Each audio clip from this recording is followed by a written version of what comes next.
Les amis, bonjour, bienvenue dans ce Good Morning Market du 6 mars, j'espère que vous allez bien. On a des conditions de marché particulières, c'est pas vraiment pour les débutants. Des premiers niveaux de support qui ont été atteints dans le S&P 500 et dans le Nasdaq, des supports de Fibonacci en hebdomadaire. On a le S&P qui a progressé de 1,12% hier et le Nasdaq de 1,36%. Bitcoin affiche une belle mèche à nouveau pour cette semaine en hebdomadaire, donc il reste 3 jours avant la clôture, mais pour l'instant on a 2 jolies mèches en hebdomadaire qui sont en train de se dessiner, mais 3 jours c'est long, il reste du temps. Le dollar, on n'en parle pas souvent, personne n'en parle d'ailleurs, le dollar qui est en train de tomber très fortement, on va en parler aujourd'hui. On va évidemment parler du gold, un tout petit peu des indices et de Bitcoin, mais surtout du gold. On a les taux obligataires allemands et français qui sont en train d'exploser, qui continuent d'augmenter fortement ce matin après le discours de Macron hier soir à la télévision. Donc on est passé, écoutez bien, de 2,38% sur le taux obligataire à 10 ans allemand à 2,80%, et en France de 3,10% à 3,5%. Donc voilà, les paroles, ça a des conséquences, et 800 milliards de dollars d'investissement dans la défense également. On aura Avgo et Costco et Broadcom donc, qui annoncent les résultats ce soir après la clôture à Wall Street. Alors chers amis, sur Twitter, toujours mon nom de compte, c'est Antoine XTB. Je poste régulièrement des updates sur le marché et j'ai posté celle-ci hier avec un petit setup pour le gold en H1. On va voir ensemble si cette boîte verte a été visitée ou pas. Donc n'hésitez pas à me suivre sur Twitter et sur les réseaux sociaux et n'hésitez pas aussi à me poser des questions, je suis là pour vous répondre. Qu'est-ce que je voulais vous montrer? Page internet, le CNN Fear and Greed Index en bleu à l'image contre le S&P 500 en rouge. Donc le CNN Fear and Greed Index, il est dans des zones très très basses, on est vraiment en extreme fear. Et en général, quand cette courbe bleue descend à des niveaux aussi bas, on a un creux qui se forme dans les indices. Donc là actuellement on est vraiment très bas dans cet indicateur. Trump va accueillir un sommet sur les cryptos à la Maison Blanche ce vendredi. Le monde de la crypto, le secteur de la crypto attend ce sommet avec impatience. Il y aura David Sacks, son équivalent de ministre de la tech, de l'intelligence artificielle et des cryptos. On pourrait savoir combien les États-Unis vont investir dans leurs réserves de Bitcoin par exemple. Est-ce que le marché sera déçu ou pas? On le verra en attendant. Cette bougie hebdomadaire, on la surveille avec attention. Xstation, chers amis, calendrier du jour, nous avons aujourd'hui la BCE qui va annoncer sa décision sur les taux directeurs, donc il y aura le discours de la BCE également. On a la balance commerciale à 14h30 aux États-Unis. Et on aura, voilà, grosso modo à peu près, ce sont vraiment les grosses infos. Et à 14h30, évidemment, les demandes hebdomadaires au chômage aux États-Unis.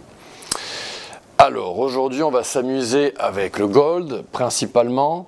Voici un graphique que je vous montre régulièrement. On est actuellement dans un environnement de boom inflationniste, dans lequel Bitcoin, le S&P 500, les indices, les actions, donc tous les actifs risqués sont corrélés au gold. Et le gold, eh bien, il rebondit depuis quelques jours. Est-ce que le S&P 500 et Bitcoin vont se recalibrer sur le gold et que ces trois actifs vont monter ensemble dans les prochaines semaines? À surveiller. En attendant, personne n'en parle, mais le dollar est en train de tomber fortement. Il est en train de tomber à partir d'un niveau de résistance de Fibonacci. Donc, vous avez l'habitude que je trace ces mouvements mesurés haussiers ou baissiers. Pour en savoir plus, si vous débutez dans la stratégie de Fibonacci et si vous suivez le GMM que depuis ce matin, eh bien, je vous invite à regarder les vidéos éducatives que j'ai fait à Noël. Vous pouvez trouver ces vidéos éducatives dans la section playlist de la chaîne d'XTB France sur YouTube. Et donc voilà, on a atteint cette golden zone opposée à 100 points dans le dollar index, l'indice du dollar, et on est en train de tomber, on est en train de cibler les 95 points. Donc en attendant, l'euro lui pourrait monter et surtout, les métaux précieux pourraient voir leur prix monter, les actifs anti-inflation en général également, le Bitcoin et même les indices et les actions. Alors le gold en période mensuelle, eh bien, il a rebondi à partir de sa trendline, sa ligne de support, anciennement ligne de résistance. Je vais essayer de reculer un petit peu.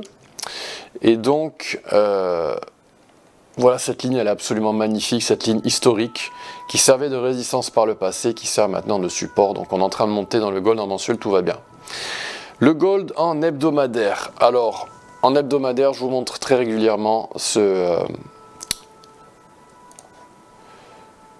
mouvement algorithmique. Donc c'est un... J'ajoute juste le retracement de 38%.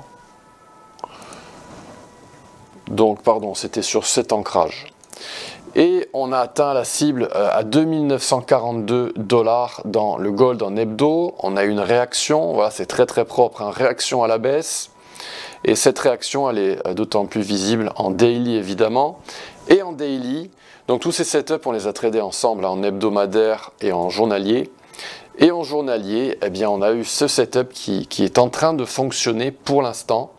Il faut rester humble, on n'est toujours pas à l'abri d'un double top ou ce genre de choses. Et donc on est venu dans cette boîte verte, on est venu au plus bas à 2850 $, on a rebondi et on est en train de cibler les 2978, donc juste en dessous de la valeur psychologique des 3000 $. Donc ça, on en a parlé très très souvent dans le GMM. On est en train de suivre le parcours noir, tout va bien pour l'instant. On est en train de casser la résistance en H1. Donc vous voyez que cette résistance, elle a été cassée. Ça signifie que les algos qui shortaient, qui vendaient, qui étaient baissiers, eh bien eux ont été stop loss. Et donc c'est un signal haussier pour nous les bulls. La plupart d'entre nous sommes bulls. Élément important, ici dans le gold, en H4, on l'avait vu ensemble également dans le GMM progressivement, on a eu ce biseau haussier qui s'est formé sur la durée. Alors, un biseau haussier, la plupart du temps, c'est une pattern de retournement. Et donc généralement, on a des prix qui montent, on a ce biseau qui va se former sur la durée, et puis à un moment donné, on casse à la baisse. La cassure à la baisse est généralement très violente. Mais par contre, ce qui est intéressant de savoir, c'est que si jamais le creux est acheté, eh bien, on a une espèce de double effet qui se coule, on remonte et on remonte violemment également. Donc ça c'est intéressant, quand vous voyez un biseau haussier comme ça, sachez que généralement on va faire un retracement assez profond, mais par contre la contre-réaction est très violente à la hausse. Alors pour l'instant la montée n'est pas si franche, la pente est relativement plus importante que celle-ci en général.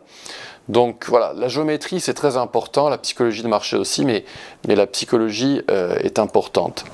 Donc ce biseau haussier, on l'a eu, on est redescendu, on est descendu dans ma boîte verte que je vous ai dessinée tout à l'heure en daily, et on a réagi fortement à la hausse. On a cassé la résistance de Fibonacci, donc cette boîte rouge a été percée, tout va bien pour l'instant. Et on a une opportunité qui se dessine à nous. Comme on a cassé la résistance ici, eh bien on peut se permettre de tracer notre retracement de Fibonacci pour trader un mouvement mesuré haussier en période H1, en période horaire. Donc ici, je m'ancre sur le creux avec la touche Shift, je clique sur mon outil de Fibonacci, je monte jusqu'au plus haut. Donc hier, je l'ai tracé ici, pour vous montrer le setup sur Twitter. On est descendu en 3 vagues et on a frôlé le retracement de 38%. Alors, comme on l'a frôlé, comme on ne l'a pas touché, on peut considérer, comme on a fait un plus haut derrière, que voilà, cette boîte doit être adaptée.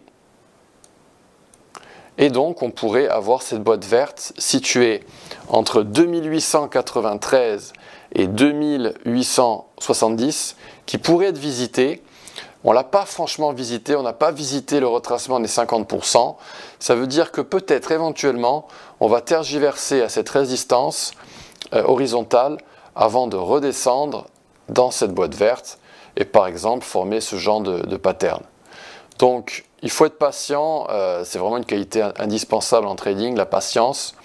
On pourrait avoir une pattern en double top, descendre, entrer dans cette boîte verte avec une mèche éventuellement avant de rebondir et de cibler les 2953 $ dans le gold.